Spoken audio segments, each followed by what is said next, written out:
Okay, in this next video, 31 through 33, we're going to be talking about literal equations where we rearrange and solve for a different variable. So in this first one, E equals I times R, and we're going to solve for R. So let's identify who we're trying to solve for, R.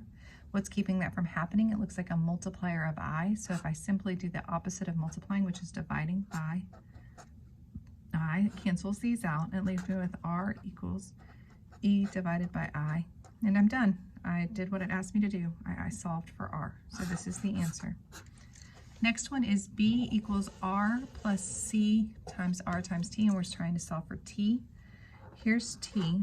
It's got quite a few restraints on it. It's got some multipliers, but further away it's got this R that's being added on. So I'm going to get rid of the R by subtracting.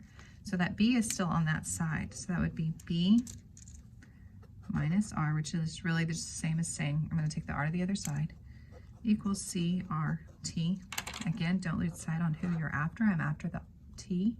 So now what's only keeping me from being all alone is the C and the R. So that'll clear that. That'll clear that. So my final answer is B minus R over CR equals T. And I'm done. Let's look at the next one. It's a little bit more peculiar. One, we're using subscripts, and so that looks a little different for some students.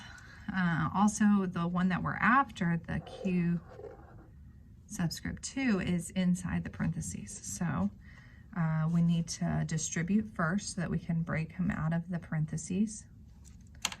So that would be Q1 equals P times Q2 minus P times Q1. Again, don't lose sight of who you're after right here. So I'm going to pull the PQ, Q1, away from it. So it's now going to read Q1 plus P times Q1, came over the other side, equals P times Q2. No need to stress about factoring this because that's not who you're after. You're not after solving for Q1. You're in fact trying to solve for Q2, and there's only one of those. So that worked out really nice.